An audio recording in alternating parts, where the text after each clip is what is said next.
So, as a DV survivor, I have to say that what's happening now in our home sphere, especially in certain places like Minneapolis, LA, throughout the whole entire country. Actually, I've seen horrific videos from all over the place, including my own hometown.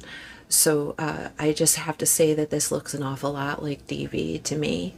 And I've been saying this, I think others have been identifying it, the methods by which we are being abused, and that is through domestic, right? That's domestic abuse. That's this violence that's coming toward us is DV. And what is that, right? Let's clarify. Let's clarify because the means, like, if we can identify what's actually happening to us, we can recognize the means of help, of escape, of changing our lives, right? That's what's happening. Like, we are under the thumb we're of an abuser. That's what's happening right now to our entire country and all over the world, right? We see it, we know it, that's what's happening. But let's get real about this, that DV is something that happens in our home, right? This is our home. Make no mistake about it. Let's look what the United Nations classifies as domestic abuse, as a pattern of behavior in any relationship that is used to gain and maintain power and control over a partner or family members, right? So if we are all family members in this home, it's true. And we are all subject to this abuse. And that's what's happening. And right now is something that I've experienced in small scale in my personal life, and I know many of you have. And what have we had to do? How have we gotten out of it? How have we healed these things that we've experienced? That is now our time to help others with the education that we've gotten through the School of Hard Knocks. All right. If you were a survivor, if you have been through this before, you recognize this on a large scale, and you see this happening in our communal home. All right. And according to the United Nations, this includes behaviors that might frighten, intimidate, terrorize, manipulate, hurt, humiliate, blame, injure, or wound someone. Domestic violence and abuse can happen to anyone, any race, any sexual orientation, religion, or gender. It can occur within a range of relationships, right? Including people who are living together, right? Domestic DV affects people of all socioeconomic backgrounds and education levels. It can include children or other relatives or any other household member. Like, this is our house. This is our house. This is our home. And this is what is happening in it, right? And it is systemic, right? We see this happening, playing out in individual spaces and individual places. And these mechanisms are put in place. You want to know why he's protecting people. You want to know why they're protecting people, because they are those people. Those are the people they're protecting, and they're protecting their way of life because it gives them power and control. And they're working together, right? Flying monkeys. We identified this throughout the past few years. People have been calling it out and identifying it. So how about we take that identification and we take our knowledge and we apply it here to help us get out of this situation, right? Are you being abused? According to the UN website, right? Is this person embarrass or make fun of you in front of your friends or family, right? What is number one, this guy's making fun of everybody all the time. These people are making fun of everybody all the time. That's why, it's really easy to do or to say or to flash that humiliation back to them. But in my heart of hearts, I feel like they're not even worth if they haven't been ashamed of their behavior thus far, it's going to be, you know what I mean? Like, what are we doing here? They put down your accomplishments. Think about that, right? Think about everything that we have done as a humanity, everything we have done as a society that is being torn down right in front of us right now, right? Do they make you feel like you are unable to make decisions? Who here feels powerless or has been made to feel powerless recently or over the past decade? Or before that, we'll say like this, as this has been whelming up since 2016, all right? Do they use imitation or threats to gain compliance? Do they tell you you are nothing without them? What did he say just yesterday in my hometown, or the other day in my hometown? You are so lucky to be here. You should basically, like, you should thank your lucky stars that you get to be in the room with me. Not even basically, I just can't exactly verbatim remember what he said because it was so grotesque. My memory banks didn't want to capture that. Right? That's what he said. That's what they say. All right? Treat you roughly, grab, push, pinch, shove, hit you, shoot you in the face in public, right? Drag you off. I mean, the mother that had to do CPR on her 6-month-old child last night because a family of 6, two parents and their 6 children, the youngest of which was 6 months old, was trying to escape the protests and the ICE raids in Minneapolis, and the tear gas that was used by the ICE agents was so bad that it forced a 6-month-old's lungs to stop, and their mother had to perform CPR on them. They were just trying to get out. They were just trying to get their kids to safety. I mean, could you imagine? The baby is okay. The baby is okay. But this is where we're at, people. All right. Like, seriously, this is where we're at. Do they call you several times a night or show up to make sure you are where you are when you said you would be? How many times a night does this person, does the big orange bastard, tweet or truth or whatever the hell he's doing, these people showing up at night to make sure he's like putting trackers on people, putting trackers on I mean, like, really think about this. This is DV. What is happening to us is classified by the UN as DV, right? Under no uncertain terms.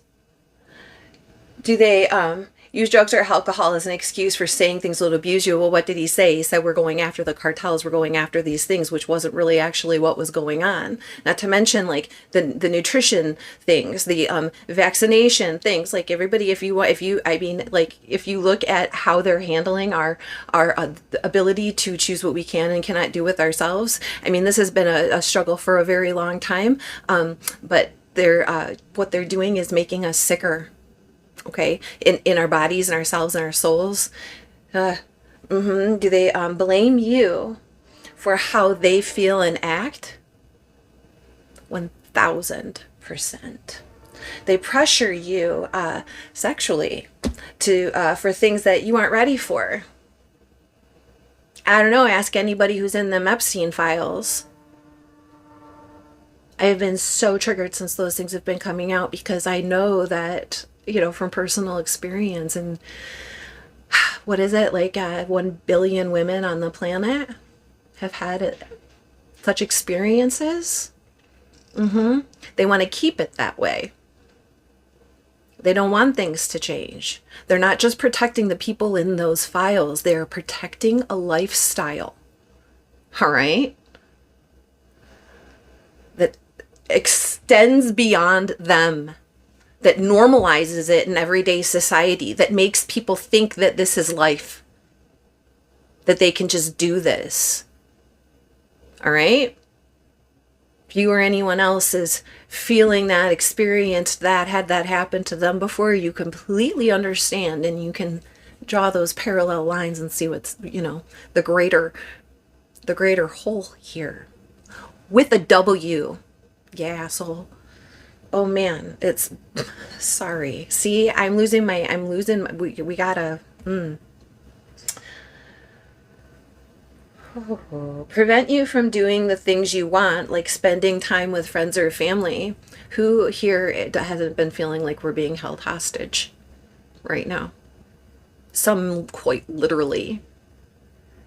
In their detention camps, in their homes, terrified. Right? This is the moment, people. It's here. Do they try to keep you from leaving after a fight, or leave you somewhere after a fight to teach you a lesson? I don't know. Let's ask that 17-year-old that they took from Target and left at the Walmart 8 driving minutes away after they beat the crap out of him. 17-year-old kid, United States citizen. Let's ask him. Do you sometimes feel scared of how your abuser might behave? I don't know about you, but I think we're all feeling that right now. Do they Do you constantly make excuses to other people for their behavior? I think that thread is running thin. I think the excuses are about run out. Do you believe that you can help someone change if you only change something about yourself? Well, that's what they're trying to convince us right now, that it's all our fault, and that if we just change our behavior and who we are and how we live, that to suit their ideas, right, that everything will be hunky-dory. But you'll never, that is an apex you will never reach. That is Sisyphus pushing that rock up a mountain. They will never change. It's no matter how much you do, no matter how much you make an effort to adjust. And I'm talking to the people who still believe that if they make an adjustment to themselves, or if they just behave or comply, that everything is going to be okay. No, it's not. There will never be enough compliance, ever. If you've ever been in a situation with one of these people in your own personal life, if this is ringing for you on a personal scale, and on a global scale, and on a national scale, and on a community scale, you know exactly what I'm talking about here. You know exactly what that means, right? Do you try to not do anything that would cause conflict or make them angry? It doesn't matter what you do. They're bringing the conflict. They're bringing the anger. Trying to incite it out of you, which is a type of abuse in and of itself. It's reactionary abuse. Okay? And do you always do what they say instead of what you want? Well, we've seen that compliance, and we've seen where it's gotten the people who have done it. And it's nowhere pretty, and it's nowhere we want. I mean, it's a downhill slope, you guys. This is... Ooh. And do you stay because you're afraid of what they would do if you left? Here's where we're at right now. That's a valid question to ask yourself. If any of these things are happening, talk to someone. Without help, it will continue. Make that first call to seek help is a courageous step. I think that's what we're screaming help right now. Always remember from the UN website here, no one deserves to be abused. The abuse is not your fault, and you are not alone. Don't worry about threats to your visa. You have information and visa options for your situation. And don't worry if you do not speak the local language. We can help you in many languages. But I want to kind of help us see how to, what the recommendation is for leaving, right? Leaving, this is the overview from Google. Leaving involves a strategic, safety-focused exit by building a strong support system. Therapists, we're all going to need therapy after this. We all need it right now. Yeah, there should be like a national therapy center. Yeah, seriously. Friends, families not connected to them, like, so people that are outside of the system, outside of the home, outside of the relationship, outside of the situation. Planning finances, logistics covertly. Setting firm boundaries and cutting off contact, and prioritizing self-care to manage the inevitable manipulation, blame, and potential for hoovering to suck you back in. Focus on a swift, firm departure without lengthy explanations to avoid arguments, and don't expect closure from an abuser. 1. Before you leave, preparation is the key. Build a support team. Connect with trusted friends, family. I don't know who trusts us anymore, so we got to stick together on this, right? We're really pissing people off on the world stage. And if you're out there and you're not here, please know that most Americans are not for this. This isn't our doing. We're trapped in it too, right? We're gonna do our best to get out here. Build a support team, right? Therapists who understand abuse. Muy importante, okay? Super important. And won't get manipulated by the abuser, right? People who know about abuse, who've been through it, who are trained in helping you in it, and who will not be manipulated by it, okay? To secure finances and documents. which is what they're trying to do. I mean, right now with the Fed, come on, come on.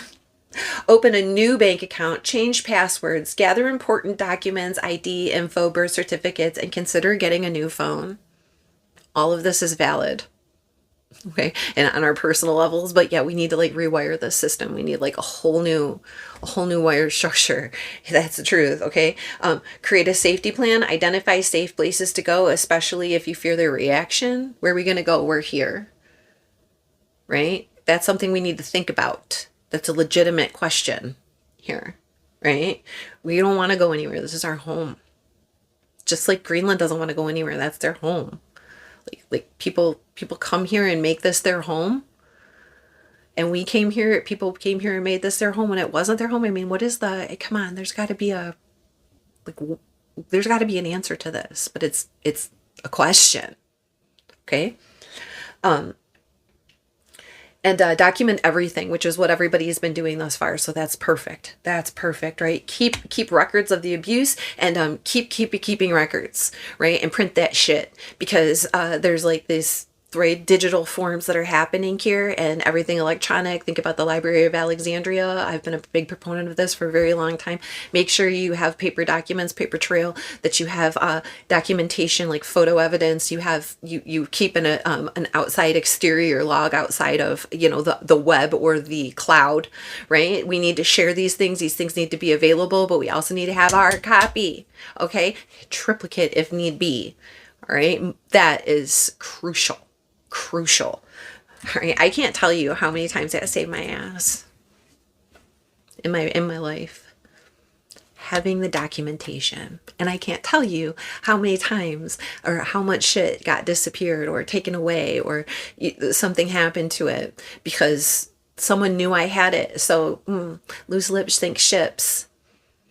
Okay, the covert, quiet part about this is super important. I did a video maybe a month or two ago about like leaving an abusive relationship, how to get out safely, and like actually like the day you exit, because that is the most precarious time. That is the highest volatility time. That is the time that we're in right now, right? And when an abuser feels like they're losing control, they will take extreme measures. All right. And that's where we're at right now. We're seeing the extreme measures. So that's why these types of ideas and understanding the psychology of it, understanding what's happening to us, who's doing it. Well, I mean, like get at the political, all right, whatever, the religious, okay, whatever, the racial, okay, for sure. This is all part of it, right? It's abuse, and all of these things are mechanisms that they're using. So the bottom line is that, like, here's the abuser, here are the abused. We are at home, domestic. Okay. After you leave, okay, wait. The exit. There we go. Don't explain or argue. A short, clear statement like "I'm leaving" is enough to avoid getting drawn back into a debate. And that's like if you're in a particular situation, I don't even know if you need to vocalize that. You just need to go. All right. And safety first. Just go. As a country, as a nation, as a community, we need to like just go. Right. Change. We need to change the head of the household on that tax form in the White House. Go cold turkey. The best way to leave is often quickly and cleanly block them everywhere, phone, social media, to prevent hoovering. And don't look back. So like complete block at every move, and then don't look back. Don't give them one more chance, and be prepared to leave belongings behind if necessary.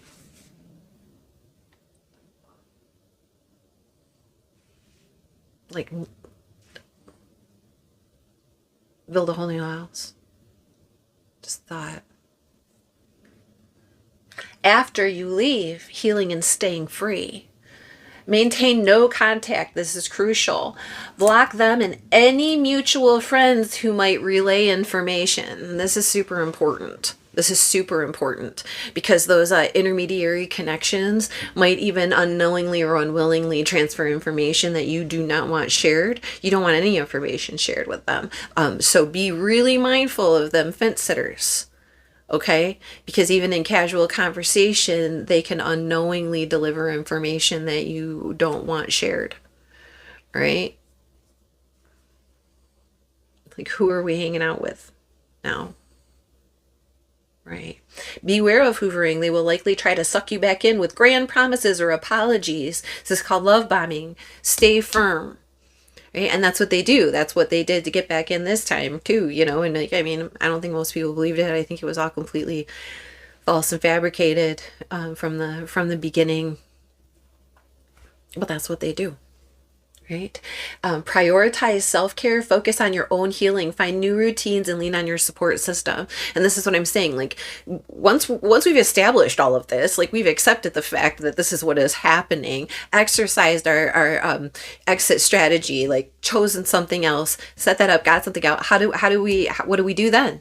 Right? We have to know where we're going, right? We have to know what we see, what is the vision for our future, and that is also malleable and will change as we heal and grow and understand more, right? But as we get through this, we can't just be like jumping off into a plane, right? We have to have a form set in place to help us stay secure, right? To keep our vulnerabilities from being exploited or hoovered back in, right? There has to be some solid foundation that we're giving to ourselves.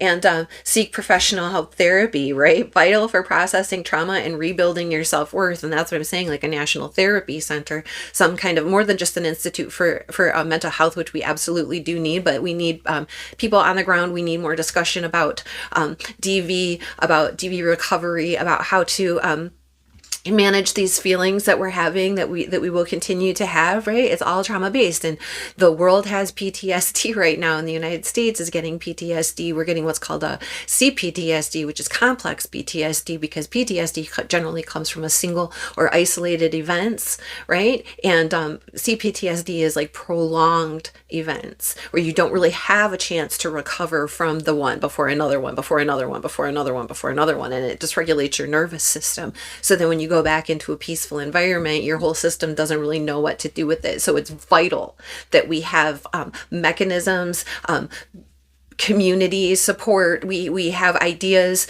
and not just ideas, but structures in place for these things that we need, because we're going to need them. We need them right now. All right. So this is thinking ahead. This is also thinking about right now. And I'm just trying to like open the dialogue and present this as a, as a contribution, and things that we can do for each other, because we've maybe learned the hard way, and we got some tools up our sleeve. We understand something on a real visceral level, and if you are feeling it right now, or memories are being brought back to you, this is a wonderful way to think about how helping. How can you turn that knowledge, how can you turn those feelings into a means of support for others and yourself right now? Okay, I'm wishing everybody the best. I love you. Stay strong, stay safe.